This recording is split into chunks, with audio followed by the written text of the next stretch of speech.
This is the Lament Configuration Horror Podcast. My name is Greg Knox, and on the show today we're going to be discussing the films of Jess Franco. I'm joined by someone who definitely would not appear in a film directed by Jess Franco. It's our resident body count girl, Rhea Fend. Hello, Greg. I am back because everyone is entitled to my opinion. Why is it that I would not be in a Jess Franco film? Well, have you seen any of his films apart from the ones we're going to talk about today? I have not yet. So as with our last episode, I'm in a similar sort of position with that, where I'm just kind of new to this. I'm learning. It's a great introduction for me and for anybody listening to the show that doesn't know the works of Jess Franco. Well, we say that. Now, I, for this show, have actually watched a lot of Jess Franco because that's what I like to do before we actually record a show. So just to let everyone know, before I go into all that, this is, again, another one of our Video Nasties series. This is the 72 films deemed by the DPP to not be fit for human consumption. And yeah, like we said, we're going to be discussing 3 films directed by legendary exploitation king Jess Franco. Spoiler alerts all round. Yes, so because it's Franco, because it's exploitation, expect the usual possible offensive language, nudity, themes of a sexual nature, as happens a lot with Franco. And like Rhea said, also spoilers. Yeah, so I would not be in one of these films because I'd probably be requested to be topless, is that right? At least, yes. Okay, yeah, I don't generally do that for films, just in case anyone was wondering.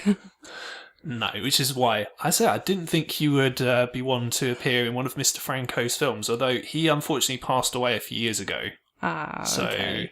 that would also hinder you possibly appearing in one of his films. Well, what I don't know is how you understood the pronunciation of his name, because as soon as I read it, I was like, Jesus.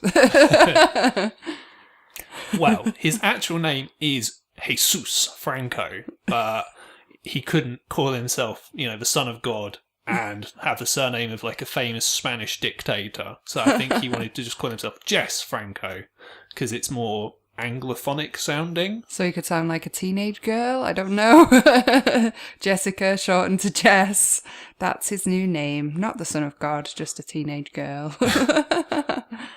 So, other than the 3 films we're talking about today, have you seen any of Mr. Franco's other work, shall we say? I have not. I'm completely new to it. Much like when we discussed our subject matter for the last episode. Which was Giallo. Yeah, Italian Giallo films. I'd only seen one of those before recording the show. This time I actually haven't seen any other Jess Franco films, but I did enjoy what we have watched for the show, the 3 films that we've watched, to an extent, and I thought they were quite well made, so I am interested in watching some more of his films. What have you been watching besides the ones that we're going to cover for this show? Okay, so Franco, he's quite infamous because in his career he directed something like 200 films. Wow. Which makes Takashi Miike look like a lazy motherfucker in comparison. Holy crap, that's a lot of films. Yeah, it's an awful lot of films. So Franco, he had various different periods in his career. So when he started in the 60s, he was making films very, very similar to Eyes Without a Face. That's a film that he must have enjoyed quite a lot because he has ripped it off quite a few times.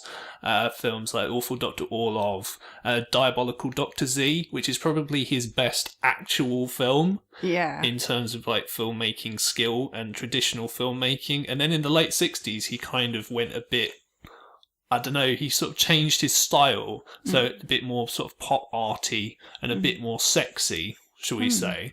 Which is when he made stuff like Venus in Furs. So what are his most famous films? Would you say Venus in Furs? Yeah, so his most famous films would be Venus in Furs, Vampiros Lesbos, which is kind of what it says on the tin, pretty much. Although there is more Lesbian to vampires. it. Yeah. Yeah, featuring Soledad Miranda, who is very, very beautiful, probably one of the most beautiful women in the history of exploitation cinema, if I do say so myself. Yeah, the works that he did with her in the lead role are probably some of my favourites of his. So yeah, Vampiros Lesbos, She Killed in Ecstasy, films like that I enjoy. There's a few other films of his that I quite like. A film called Lorna the Exorcist. Sounds Quite like interesting. that. Yeah. His films in this period, basically, they're kind of sexploitation films, but they are a little bit more dreamlike. So they have some kind of hints towards art house and kind of, just weirdness and surrealness. But Franco's not technically the best director in the world by any stretch of the imagination. So, yeah, he can come across as quite flimsy. Okay. Oh, well, we've got quite an interesting variety for the show today. So, yeah, I mean, let's get into those. Yeah, so as I said, the three films we're talking about today aren't really the best representation of Franco as a whole. But the first film we're going to talk about is probably another one of his most well-known films, which is Bloody Moon, or the literal German title is Die Säge des Todes, which literally translates to The Saw of Death. Nice. Which, anyone who's seen the film will know kind of why it's called that. Yeah, we do know why. And Ria is going to let you guys know what a film called The Saw of Death is literally about. Yeah, so it's a 1981 film, and the synopsis is really simple. Girls are killed at a language school in Spain. So that's the general premise of it. And it is quite like a slasher film, really. There's quite a decent body count to this. There's a good slasher setup. Not so much a traditional slasher, but for the body count, I have got 10. I don't know what you got for that. Yeah, so this one's a bit of an interesting one. So this was made in 1981. So this is when the slasher film was really, really, really popular. So this is like Franco's version of either a slasher film or a giallo. Really, you could argue it's both because it has characteristics of both. Yeah, I did think that it actually feels like both combined, which is a nice combination. So it's quite interesting. Although I did think when I was watching this film that if this was the best film of our episode today, of the three that we're going to study, I'm not sure how seriously I can take this episode or this show. And holy shit, there's some really bad dubbing in this film. Yeah, so that's one of the things I would say about it, absolutely, is that there's some absolutely cracking lines in this film. I'm sure you've noted down some of them. Fucking terrible, but the camera work overall is quite cool. It's quite voyeuristic as a film, and I did like the slasher feel and some of the deaths. Yeah, so this has sort of point of view shots from the killer's perspective and things like that. So, yeah, and it's got a killer who wears a mask and things like that. So it's very similar in a lot of ways to a giallo. So because it's a giallo in a way, we're not going to spoil, like, for example, who the killer is. But definitely we're going to have to go into some of the deaths because some of the deaths are pretty gory and amazing and stuff as well. Yeah, and remind me again about the mask. So what kind of mask was this for this film? It's not a very interesting mask, unfortunately. So, although there is a character who wears a Mickey Mouse mask near the beginning. So I thought the killer was going to wear like a Mickey Mouse mask, and that would have been awesome. Yeah, it was some kind of weird sex scene where he's in a Mickey Mouse mask and she isn't in a mask. So she's having sex with Mickey Mouse. It's kind of strange. That would have been a very, very cool touch. Unfortunately, the killer just seems to be wearing just sort of a generic sort of black face cover type thing. Almost like really dark, like when killers wear tights on their head, but like really dark. Yeah. So that's kind of pretty typical sort of giallo kind of face covering. Yeah. So, and leather gloves, of course. Mm-hmm. So, which did say to me that it had that kind of giallo feel to it. Did you notice, this was a small touch, but did you notice the door number of the house or the place was 13? Yep, that's unlucky, I guess. I liked that. It's just a small detail, but you do see it quite a few times throughout the film. Also, there's some very typical Spanish names in this. So there's Senorita Gonzalez, Manuela, Miguel, Paco, and Antonio. I mean, you couldn't really get much more generic Spanish names if you tried. Although the guy who plays Miguel really doesn't look very Spanish. He looks like the most un-Miguel Miguel I think you could ever have. Yeah, probably. Maybe he wasn't Spanish, who knows? No, doubtless he probably was not Spanish. So from what you're saying then, Rhea, I take it you didn't really like this film. There's cheesy disco music and it does make it quite difficult to take it seriously. I liked some of the violent deaths, but overall I couldn't get past the really bad dub and the bad, like, cheesy lines and dialogue. You just can't take this very seriously. I laughed, but you shouldn't really be laughing at the parts that you're laughing at in this film. You can't take it very seriously. No. So, as with a lot of Jolly, like we talked about on the last show, a lot of Franco's films are dubbed into English very badly, I must say. And this is no exception. So, I don't know what the lines were originally in Spanish or German or whatever language this was supposed to be, but the English translations are absolutely god-awful and hilarious. One of my favourite lines, and this is, I think, is the line which everyone always brings up for this film, is there's a scene where one of the girls, she's called Inga, she is pretending to have sex with a boy in her room. So she's bouncing on top of the bed. Oh, God, that scene is so cringe. And her friends find her, and what she says is like, oh, I bet he's never made it with a girl, the phony Spanish lover. Oh, God. And then there's... Just the way she says it, just who would ever say that? Fucking hell. God. And there's like a bit at the beginning where I think she says, let's find it. While you're looking for that, another thing that Inga said, it's always Inga who seems to be coming out, because I think her character is meant to be the stereotypical kind of dumb blonde in the film. She says more than once, the best way to learn a foreign language is in bed. Oh, God, yeah, so cringe. And a lot of stuff she was saying before she died was hilarious as well. Like, because she was being tied up, because she's the girl who gets killed with the saw. So she was like, oh, you're being kind of kinky. I'm not normally into this kind of thing, but hey, not thinking like, why am I in this giant room being tied to a big old wooden block? Yeah. What is going on? Why have you taken me to like this completely isolated part of town? This doesn't make any sense. Why is there a huge bandsaw behind my head?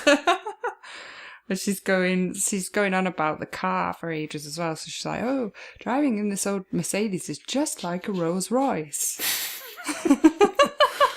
And she's just really jolly when he is tying her to that huge concrete slab. Like, it's a little perverse, but I'll try anything. Yeah, there's one line that she says, which is like, nothing beats lessons in bed.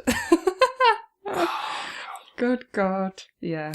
Yeah, and I would say overall, I mean, the location where they're filming looks really nice, I've got to say. So Franco's, they must have filmed this in Spain.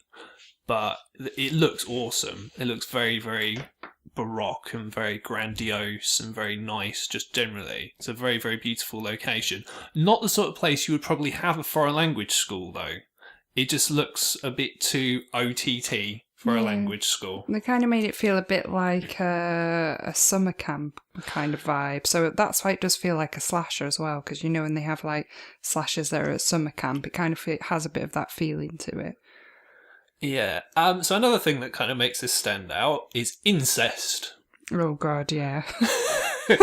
Which... It's one of the first things that's thrown into this film that you're like, okay, I can see why this was banned at the time.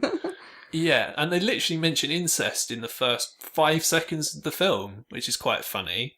Yeah, so she's just like saying to him, who we're kind of led to believe is the murderer throughout, so this is Miguel, she's saying, but I'm your sister, you shouldn't look at me in that way.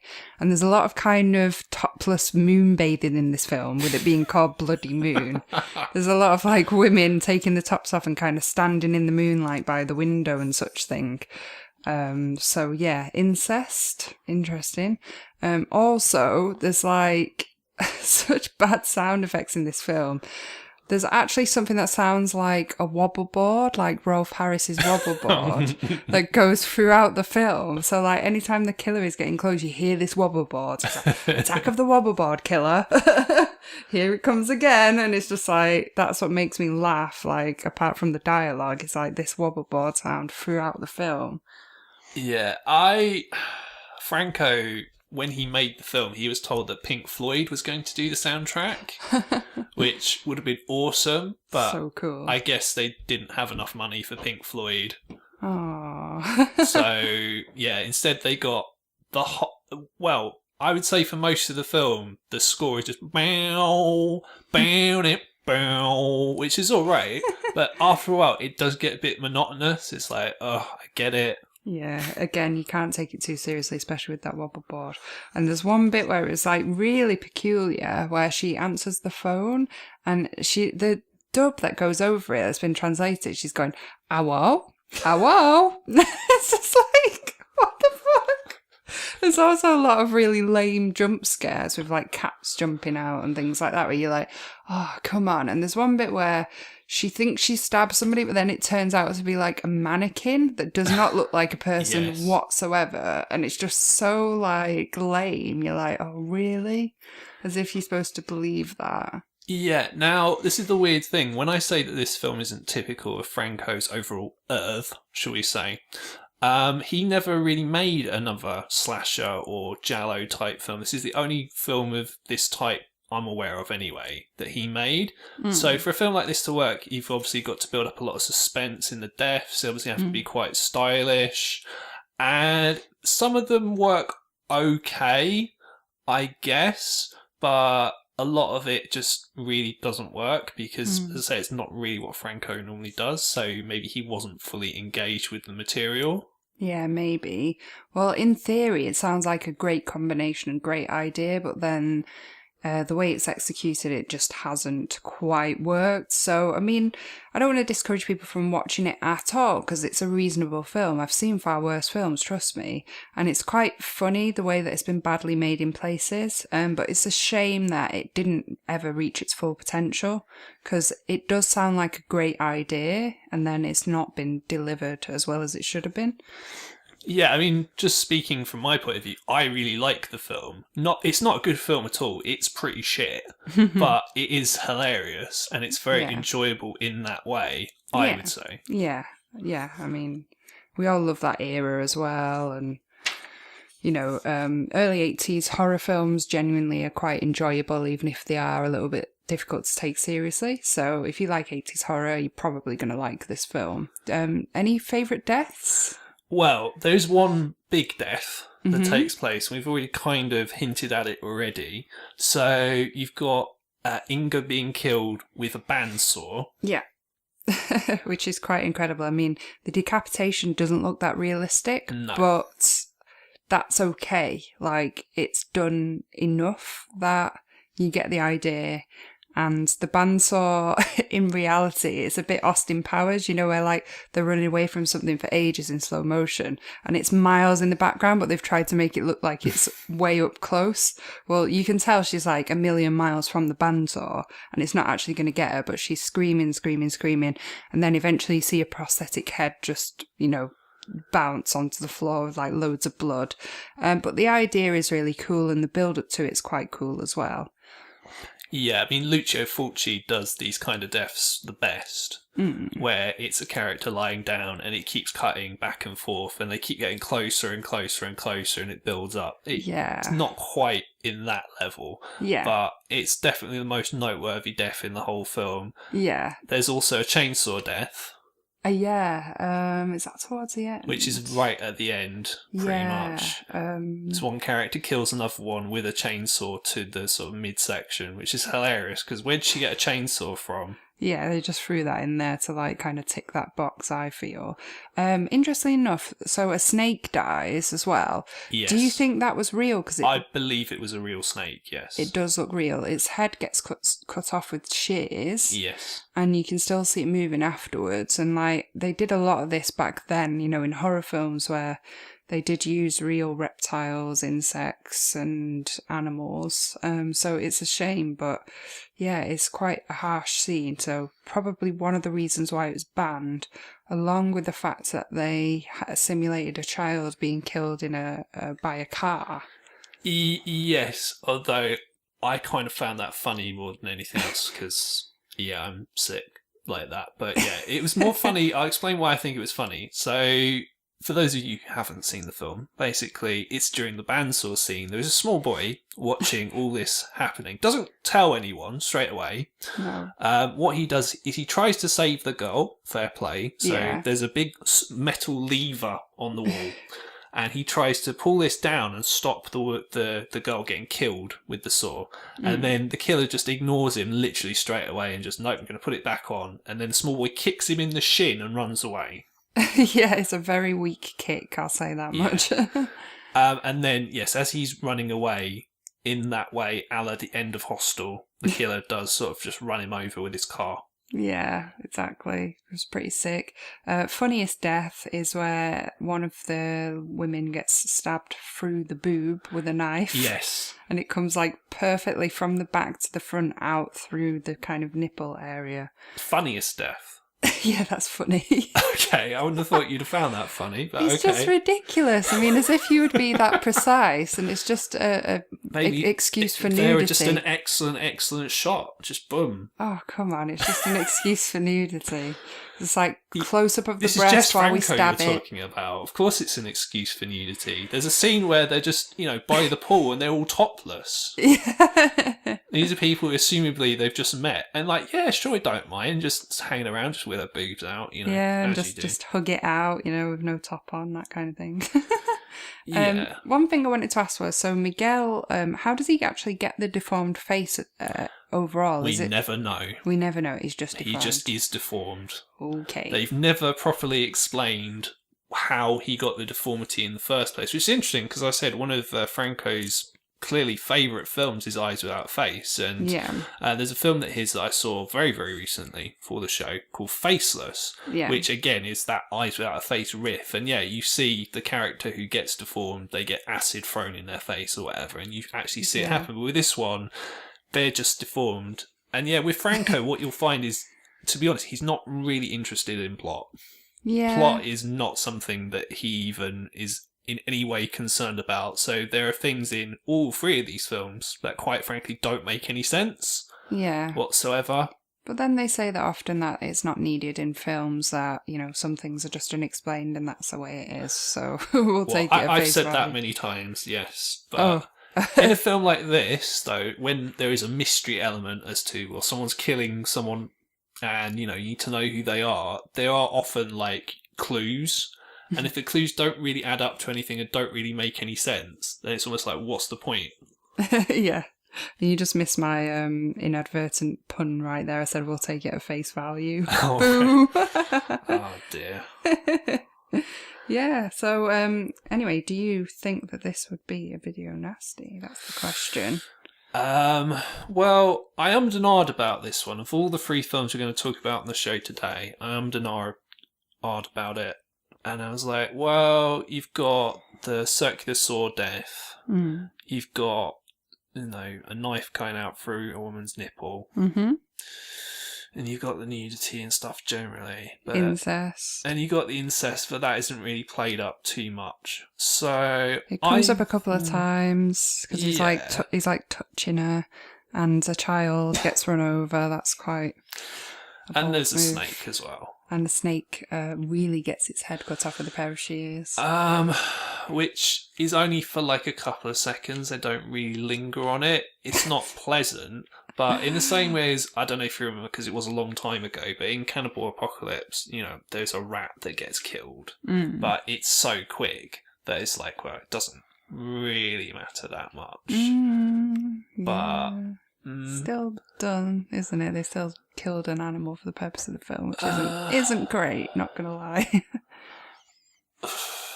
I'm going to say yes, just for the saw death, because if you've just got someone going around stabbing people, then fair enough. But Yeah. although, like you said, the decapitation effect is not that great, it's still pretty much fuck. Yeah, Like, it's still quite shocking. And you got the snake, and you've got, all that kind of stuff. Yeah. I wouldn't ban the film now. No way. No. It's way too fun, way too cheesy. Yeah. I'm going to go with yes, it is video nasty for the incest, the snake decapitation, I love how you and go to the incest the child straight away. being run over. Yeah, the child getting run over did not bother me because I hate children. Fuck children. Not like that. Ouch, moving swiftly on. Yeah. Another one of my favourite things in the film, just to, before we kind of move on to the next film, is the world's most obvious fake boulder. Which bit is that? Right, so there's this section of the film which I got very, very frustrated. So, girl gets stabbed through the back through her nipple.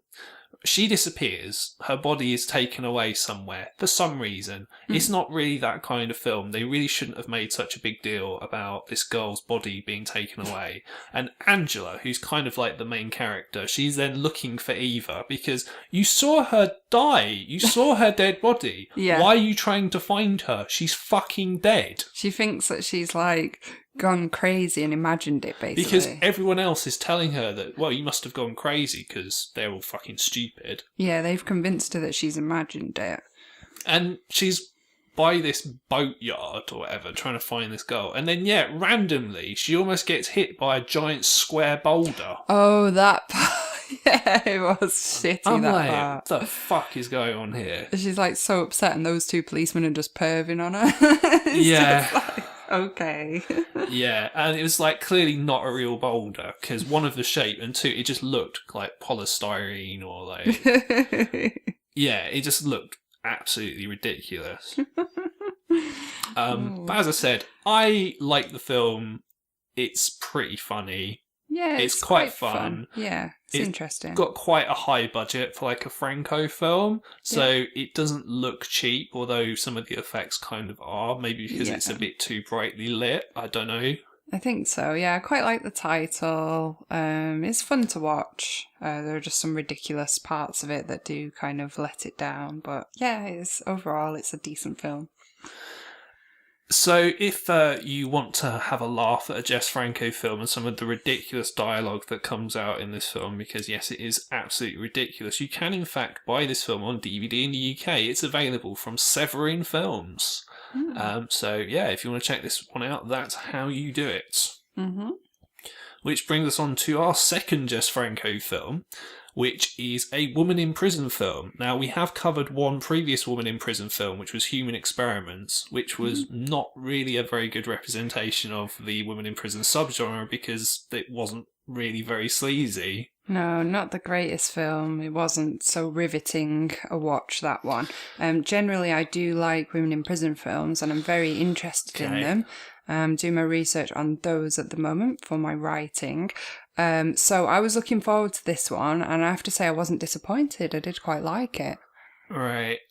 So Jess Franco himself, he is actually one of the earliest kind of creators of the women in prison subgenre. So he directed a film called 99 Women in the late 60s, which is one of the very first women in prison films. Nice. And it's something that he's come back to quite a lot, particularly in like the mid 70s. So he's made films like Barbed Wire Dolls, he's made Sadomania, various ones. He even made an Ilsa film, which is basically, so the first three Ilsa films were all not exploitation kind of films. This is just basically a woman in prison film with Ilsa in it. Nice. Essentially. I must watch that as well, because I do like Ilsa. So Franco directed this one under a pseudonym because he made that many films that he just couldn't make more under his own name. He had to use pseudonyms so that people would think they were made by completely different directors. This one he directed as Rick DeConnick.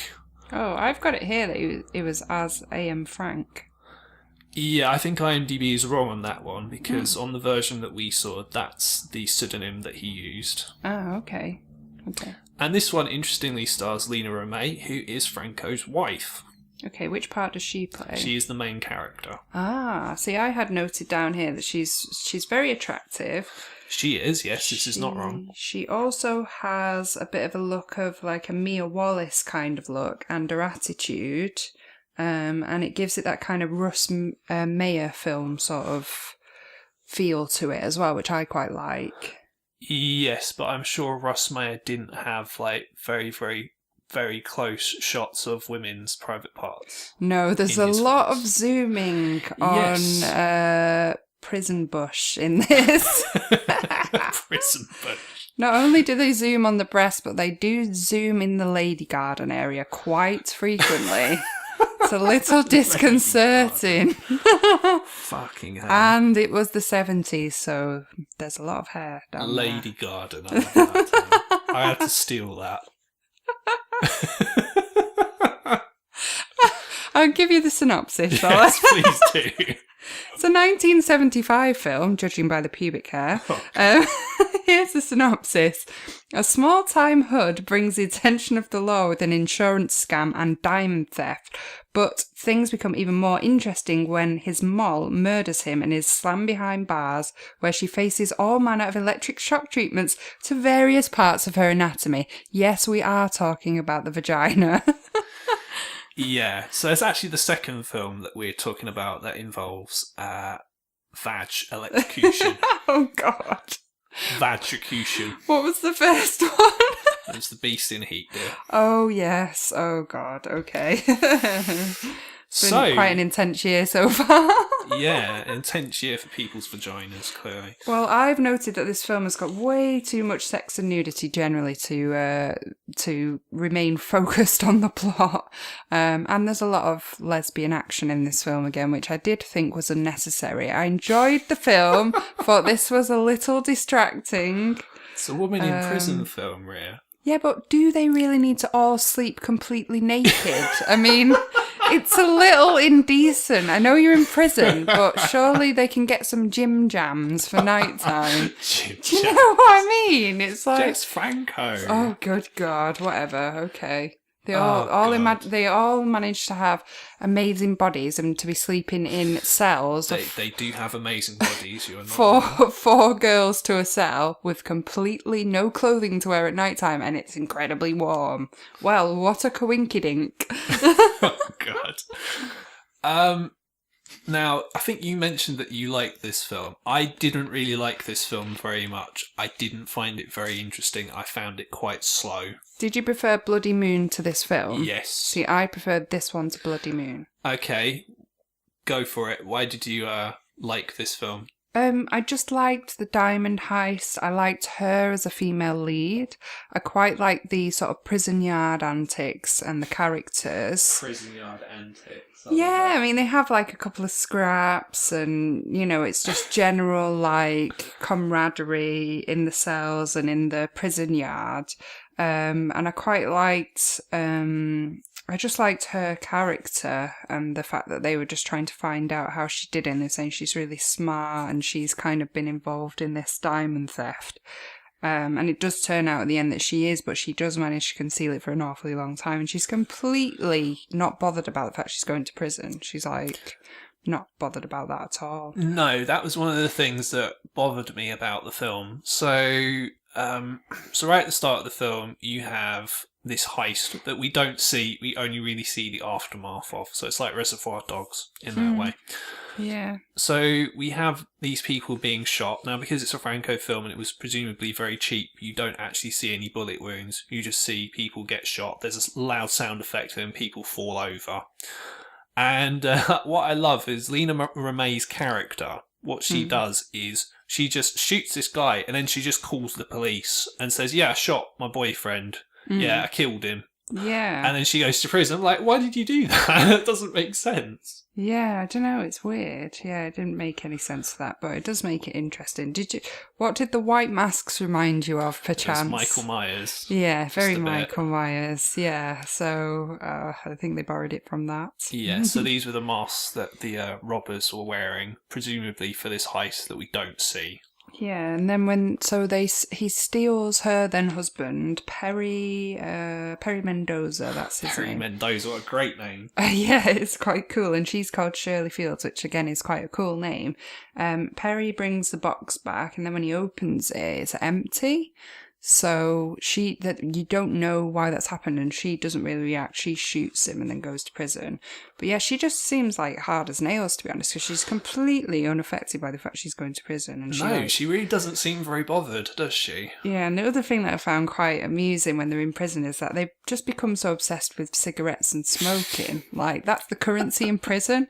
But they literally are bothered about nothing else aside from who gets the most cigarettes, who they can get cigarettes from, and who they can sleep with to get cigarettes, which is quite funny. But yeah, I mean, I liked their prison uniform, which was this kind of loose black shirt. That they didn't wear in bed. Yeah, that they did not wear in bed. And yeah, they were all quite badass and some quite interesting characters. And yeah, overall, I just thought it was a decent plot, and I liked the twist at the end. So. Right. So, decent characters in, like, the Colonel. So he's the warden. Who came out with a classic line, as you are very well aware, I prefer cute little blondes with sexy asses just like yours. Yeah. He says to this girl, who I think's supposed to be like his girlfriend or like his woman that he's using on the inside to try and get these diamonds. Basically, that's the plot of the film. Yeah. Like, they're these diamonds, everyone wants the diamonds. Yeah. Even the warden of the prison that she's gone to is like, fuck it, I want these fucking diamonds. Yeah, where the fuck are the diamonds? Where are they? Yeah. And basically, their way of getting her, Shirley, the main character, trying to get her to reveal the diamonds is by trying to get her to have a threesome with them. Yeah, of course. Which is very, very convincing. Yeah, and like the blonde girl that he's using to get to her, she just says, everybody knows I'm the boss's bunny rabbit, which I thought was really funny. Yeah.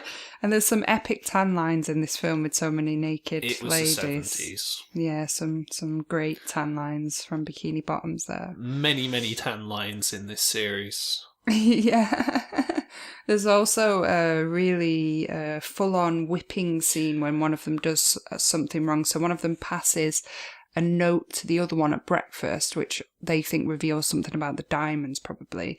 And then she eats it to get rid of the evidence, and they can't get it back.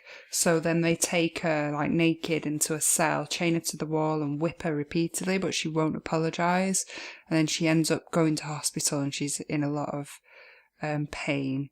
And then there's the Shirley, who they do the electric shock treatment to the vagina, and then she's in a lot of pain. So, I thought this was better than Bloody Moon, but hey, each to their own. Yes, indeed, to each their own. I wasn't really a fan. There are certain parts of this that to me didn't really make a lot of sense. So, for example, I'm going to have to spoil the film. I'm very sorry, everyone. I'm going to have to spoil Women Behind Bars for anyone who is desperate to see it without knowing what happens. There's a scene where the main character, she obviously escapes because that's the kind of film that this is. Yeah. She has a gun. Where did she get the gun from? Don't know. She just has a gun for some reason. Yeah. Because on the note that you're referring to, it does say, "Oh, there's something under your bed. It's a surprise for you." Under Who the wrote mattress. That note? The guy from the outside. Well, that's who I assume it must have been. But how would the note have gotten inside the prison? He gave it to the blonde This is chick? what I mean. How? I don't know. I honestly didn't. How is all this possible? She seems to keep producing guns from nowhere throughout the whole film, so you just kind of get used to it. You're like, oh, she's got. She's producing. Well, I think she has 3 through the whole film. She has the one that she shoots Perry with. She has the one that she holds up the prison officer with, and then she has one at the end as well, I think. Yeah, she has a gun. She got a gun from somewhere. Fuck knows where. Under a mattress. The tooth fairy left it, probably. Exactly. Prison tooth fairy. Yeah, it's not too high on the death count, but it's more about the heist in this film. So there are 5 deaths I counted. Nothing too, impressive in terms of gore. It's all fairly straightforward shooting, I think. No, it's just people getting shot. for the most part, apart from one character who is strangled. In her bed, yeah, which was quite a harsh scene, but, you know, nothing too kind of dramatic in this film. Okay. I suppose I don't even know why I'm even asking this. Probably asking completely the wrong person. Okay. And you mentioned there's a lot of lesbianism throughout the film. There is only Yeah. really one full-on lesbo fucking scene, really, in the whole film, from my memory, anyway. Yeah. Which features a lot of close-ups of Bush Yeah. and us.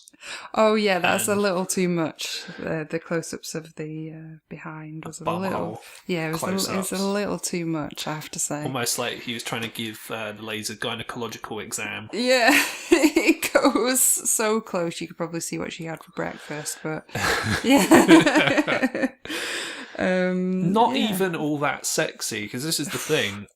Yeah. So having seen as many Franco films recently as I have done, You've had a bit of a binge, yes? yes, just a little bit of a binge on Franco. Not watching a single Franco film again after this, to be honest. I've had enough. But yeah, with anything, the first time you see something, well, hey, great. Second time, well, hey.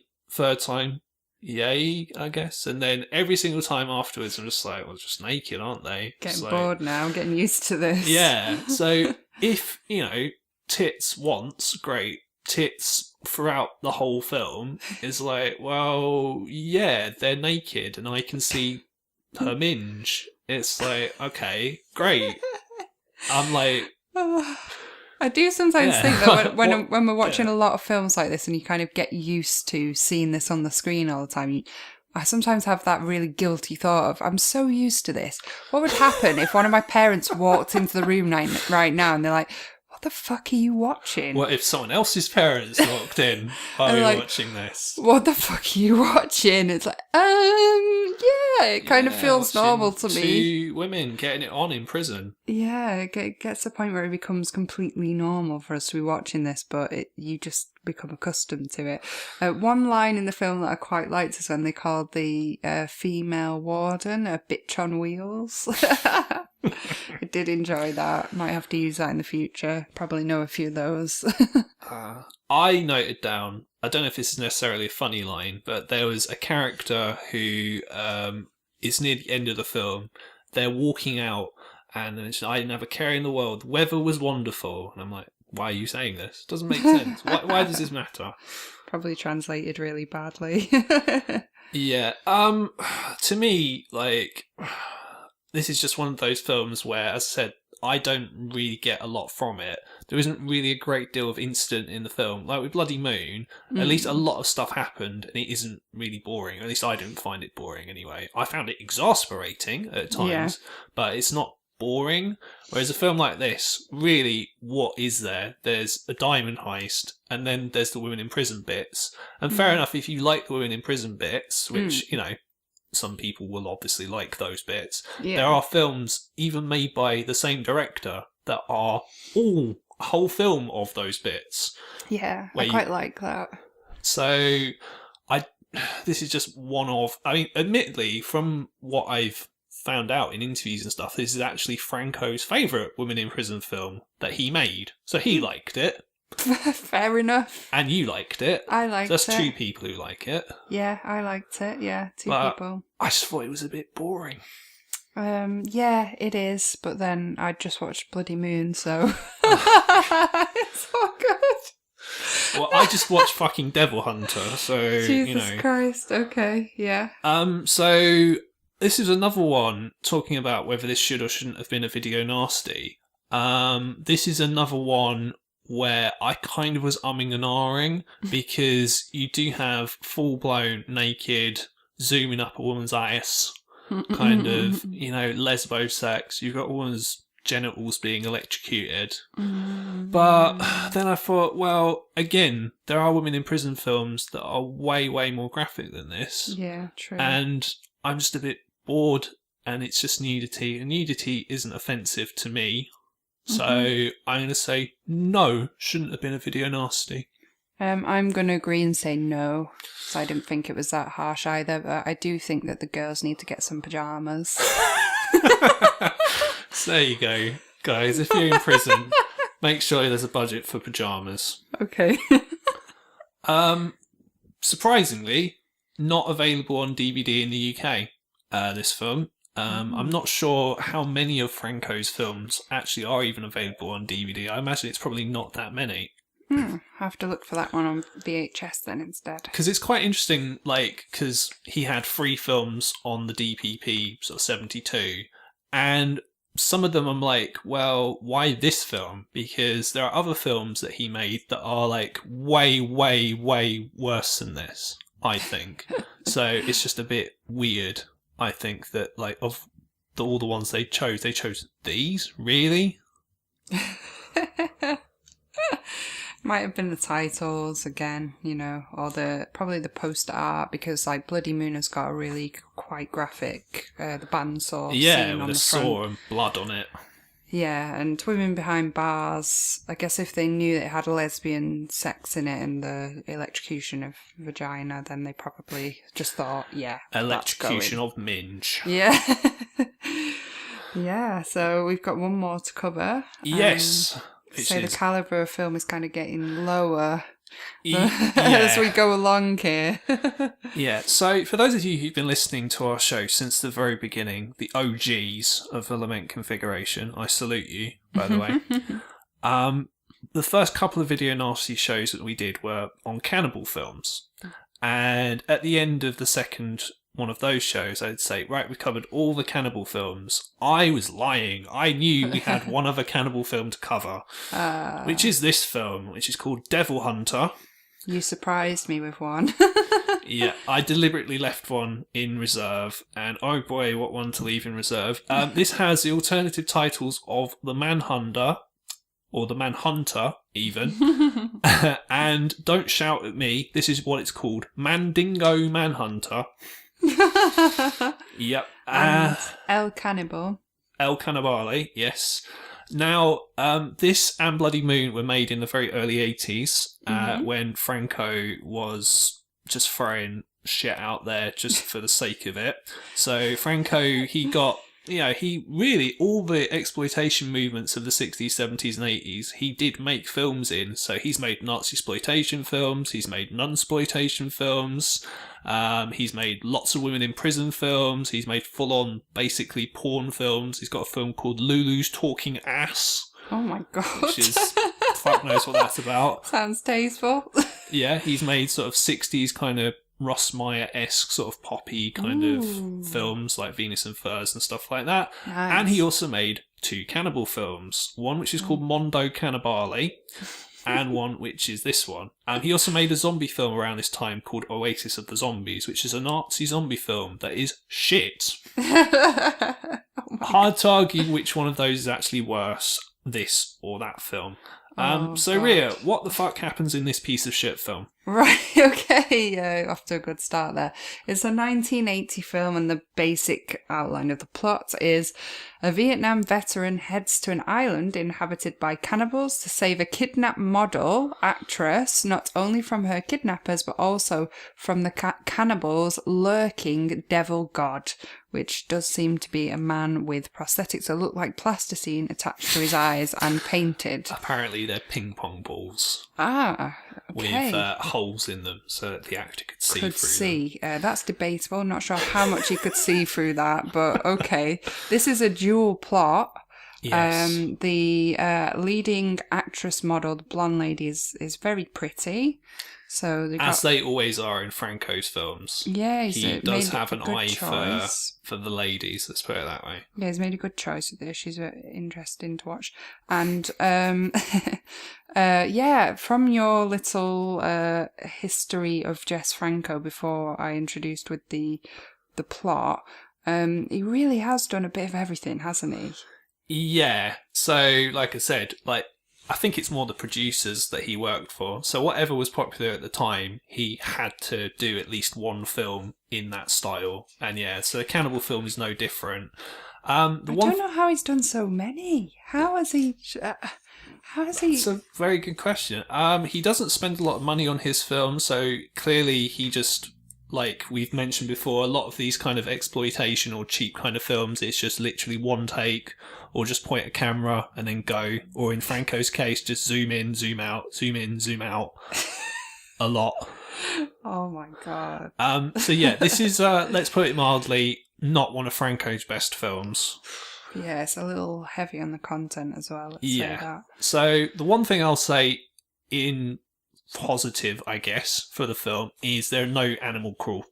No animals died. Let's put it that way. There's no animal cruelty, so that's a plus.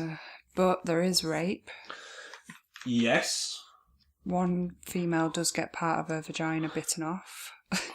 Yes. And 8 deaths in all. Well, what I would say, first of all, is that the film is fucking boring. It is boring as all shit. It's 100 minutes long. It's far too long. So Bloody Moon, 85 minutes. Perfect. Yeah. Last film, 80 minutes. There wasn't a lot to kind of fill those 80 minutes, but great. It was only 80 minutes. Fair enough. Yeah. This one is about 102 minutes. It's far too long.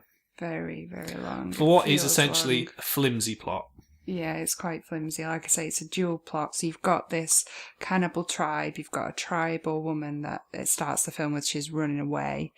But then you've also got this blonde model actress kind of joyfully having fun going to check out the location for her next film. And she's kind of moving along, but it's like polar opposites. One of them's running in fear. One of them's kind of happily bouncing along in the sunshine, going to the beach. It's pretty damn cheesy, and you know, there's not a lot to it really, and this goes on for quite some time, probably till at least halfway through the film, that we watch both of these girls separately. One of them's in great danger, and then gradually it kind of crosses over, and the blonde model actress gets kidnapped, and she goes to the same location, and the first woman has already died, like I say, by having part of her vagina bitten off by a cannibal. And she's tied to a tree, and then Was it her vagina? I don't think it was her vagina. Yeah, it was. I thought, like, the whole point of the devil, or man with ping pong balls on his face, is that he rips people's hearts out. So I thought it was supposed to be her heart. No, I think he goes further south than that. Oh, okay. And then when you see her tied to the tree later, she's kind of... You can't see, like, a wound from her chest. But yeah, it was supposed to be that they rip out the heart, but he does go further south than that, so... Right. Yeah, I mean, open to people tweeting if they actually know what that is supposed to be, because it's not all that clear. If you have unfortunately watched this film as well. He does bring up a flap of skin, which looks incredibly like it's from the lower region, so... Yes. Oh, Jesus. Cringing as I say this. But that's the calibre of plot that you get from this film, let's just say that. Yeah, first 15 minutes of this film are absolutely annoying as fuck. So, like you said, it goes from, you know, our happy sort of white woman main character called Laura, her bouncing around on the beach, or getting kidnapped or what have you, and then this cannibal woman being killed. And it does this for 15 minutes. It's just so annoying. Oh my God, it's like, just pick one and stick to it. It's like literally 30 seconds of one, 30 seconds of the other for 15 minutes. I know. Other annoying parts of this film, I mean, you've got your typical first-person shots that come from the devil itself, which is like blurred vision going through the forest, which is pretty cliche and cheesy. Like a man with cataracts. Yeah, basically. He's got a bit of something in his eye. And then you've got other annoying things that I didn't really like, which is like the actual devil with the ping pong ball eyes himself. He's not wearing anything, so you get quite a lot of shots from below which look up at his penis, which is kind of annoying. And then there are other, there's another scene where there's a tribal woman who is sort of telepathically reacting to the blonde actress model who's being like tortured, and you know they're trying to sort of kill her, and there's a lot of intensity with it, and she's like thrusting on the floor like when this woman is being tortured, and it's all a little strange. I think she eventually dies through this like telepathic connection, which is all a little ridiculous. It was unclear. Yeah. I thought you would like it because it was another film that had low-angle tribal twerking. It did. Call back to a previous show. Yeah, and I think I've actually put here, where did I put it? Low angle penis shots. Yeah, so we've got both of that. And that tribal woman who like thrusts on a kind of grass mat at the end, she does actually just take off all her clothes and does the tribal twerking with nothing on in front of this woman who's being like sacrificed to the god. So it's all a little crazy. Oh dear. Any favourite deaths, Greg? Well, I'll tell you, right, and before we talk about deaths, there are some amazing lines in this. So this is another Franco film which has been dubbed absolutely horrendously and has just some of the worst dialogue I've ever heard. So, for example, there was one character who's called Chris, who in a minute I pissed myself laughing about 4 different times at some of the things he said. So he just went, at one point he just randomly just goes, "Damn, shit, what a fucking awful place." And then my favourite, flowers, shit. I didn't catch that bit, but That was that's awesome. amazing. And then, damn it, damn it, damn it, damn it.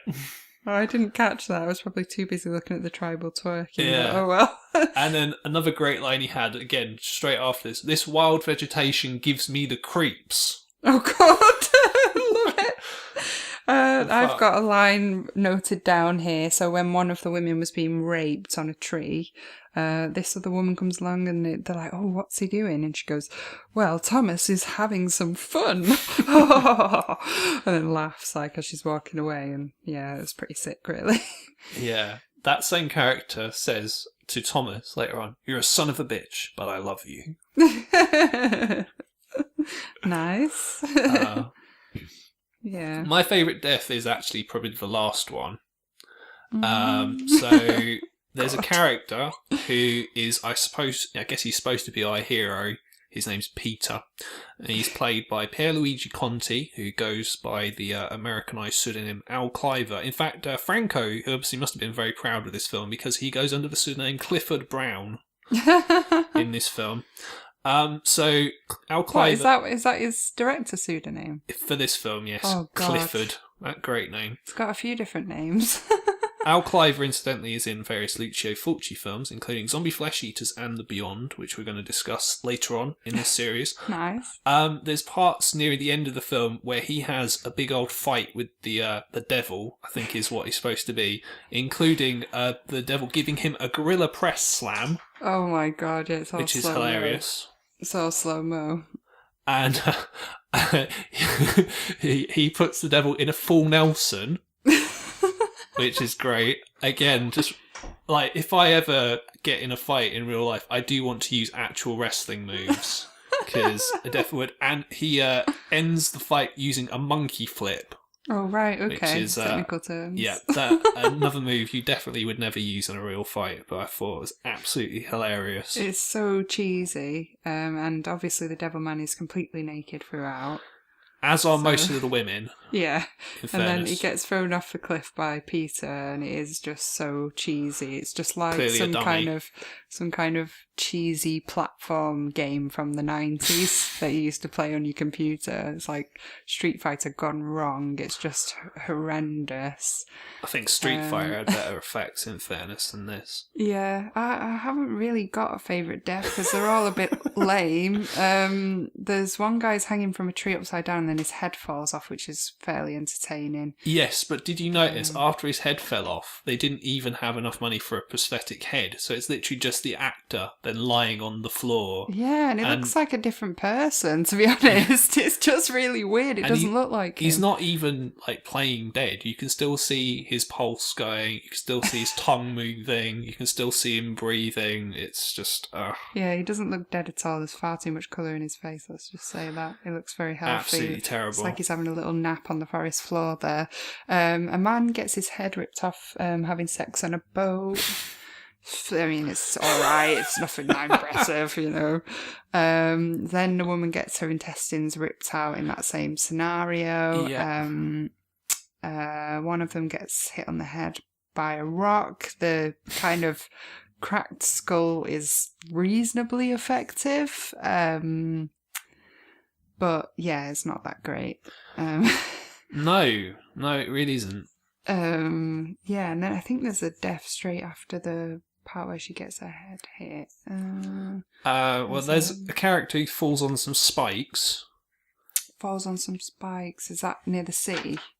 Yeah, so basically the plot in this film is all over the place. This has the world's slowest ransom exchange ever. With some fake money. With fake money. Which is really obviously fake. Yeah. It's all cut to the wrong size and like put elastic band around it. Yeah, I don't know. There are certain questions that I have about this film is, okay, what are they trying to do, the kidnappers? Do they just want money? Is that because it's never really properly explained why they've decided to kidnap this woman. It's never explained, like most of Jess Franco's films. He doesn't see the need to explain the plot properly. And yeah, it's just all about the ransom money. I've got here that the caved in head looks kind of cool, but then there's like red paint sprayed up, which looks ridiculous and really funny because it goes on the devil's ping pong ball eyes and he can't see anything at all. And it's just really bright red, like poster paint. So yeah.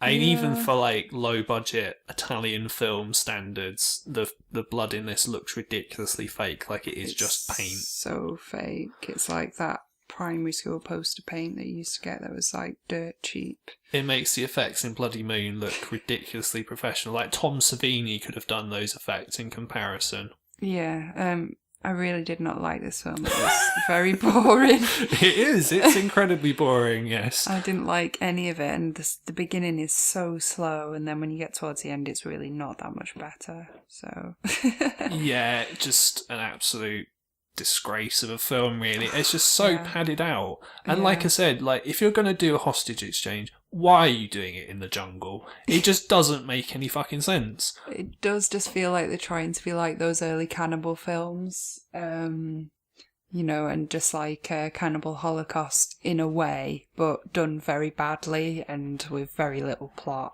So it's just like a very watered down version of that, but not very sort of outrageous or controversial in any kind of way, just very, very tepid.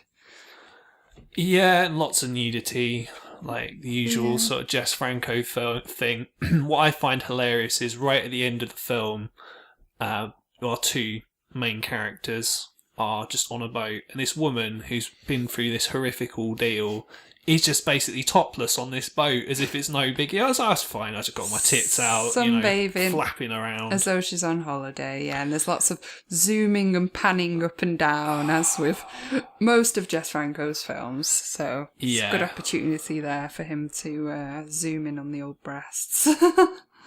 So all in all, a boring piece of shit. Yeah, not the best film. No, although before we kind of go into the main bit, it is actually available on DVD. You'll be surprised to know, again, why they've decided to bring this one out. Fuck knows. This is also available from Severin Films, so clearly they're the ones to go to for all your Jess Franco needs. Yeah, for all you avid collectors out there, you may want to purchase Devil Hunter on DVD. Yeah, for all your video Nasties collectors or your Franco fanatics, I guess. Severin Films are the way to go. In terms of whether this should have been a video nasty, I have a feeling we may have a different opinion on this. I'm going to say no. I'm going to say yes. I did think that would be the case. The rape scenes. Yeah, there is a pretty rape scenes. Pointless rape scene in this. That's not that graphic, really. It's one of those scenes where a man's basically got all his clothes on and they're stood up. Oh, God, yeah. It's like, yeah, you would not have sex in this way in real life. Yeah, there's a lot of joking about it, and it is quite disgusting. So I'm going to say yeah. Okay, all right. Well, I can't really blame you for that one, but oh well. It didn't particularly bother me that much, because yeah, there's like a. This is going to sound horrible, and I don't mean it to sound horrible, but I have a rape curve. So in terms of cinematic rape, on one end you've got I spit on your grave and you've got irreversible, and then on the other end you've got, I don't know, the accused or whatever. So this is kind of more on that sort of end of the scale. It's like, yes, it's clearly not consensual sex, and it's sort of played not for laughs as such, but it's just a bit of a blasé thing. Yeah. And by modern standards, it's not that shocking, but I would still deem it banned. So yeah. So there we go. So we are at the end of our show on Jess Franco. Now, I mean, just to sum up, like I said at the start of the show, all three of these films aren't really the best kind of representation of what Mr. Franco can do. If you want some recommendations of Franco films to watch that are not shit, although I enjoyed Bloody Moon, and you did enjoy Women Behind Bars, didn't you? Yeah, I quite like that. Yeah, so those would probably be our favourites for different reasons. I would recommend Venus in Furs. I would recommend Vampiros Lesbos. There's a film I really liked called The Obscene Mirror, which is sort of got a similar plot to The Boogeyman, where it's about sort of someone who kills themselves and their soul is kind of trapped in a mirror, and they kind of make someone kill other people because of that, which is actually quite good. It's not even really all that sleazy. There is still nudity in it because it's Franco. I feel like that new film, The Evil Within, kind of borrowed that plot line as well, which is quite cool. So there's other films of his that I think are quite good. So there's Lawn of the Exorcist, like I said earlier, that one's quite good. There's a film of his called Faceless, which is a lot of fun. It's very, very 80s. It doesn't even feel like Franco's other films from like the 70s and stuff. It doesn't have that dreamlike quality. Some people like Virgin Among the Living Dead. I don't really like it. Some people like Succubus. Not really a fan of that one. And there's his earlier stuff. Like I said, Diabolical Dr. Z is probably his best kind of 60s sort of mad scientist type film, if you want to watch one of those. Which are the Russ Meyer type films that I could watch? Because I'm interested in seeing those. Okay, so you've got... there's his... Marquis de Sade kind of films as well. So there's Justine, which isn't really very sleazy at all. It's got quite a high budget.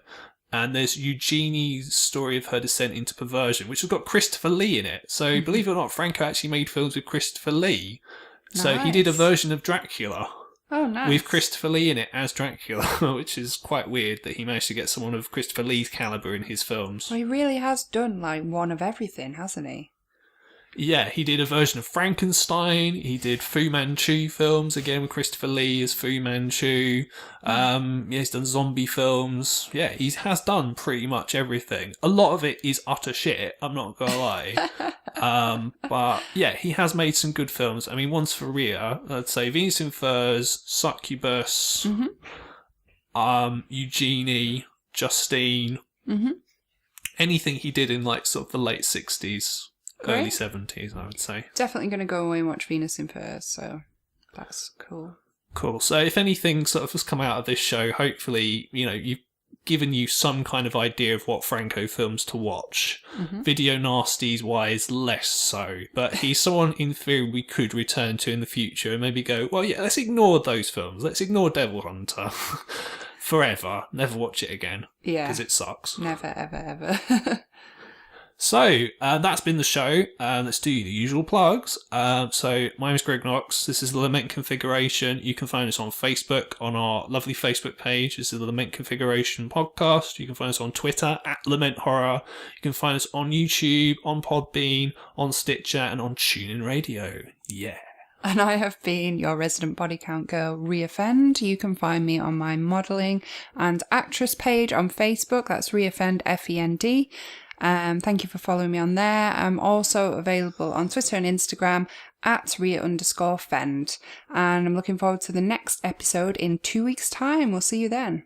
Yes, so the next episode will be more Video Nasties because we love them so much. We're actually coming up fairly close to the end of the Video Nasties series now. We only have 4 Video Nasties shows left.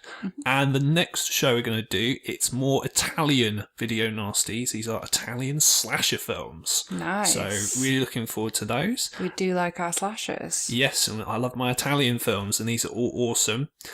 Very, very gory. I look forward to talking about them. I'm going to leave you with, now we mentioned Bloody Moon has some very cheesy kind of disco kind of music in it. So this is one of those very, very cheesy disco songs from Bloody Moon. Take care of yourselves. Have a great time. Toodles.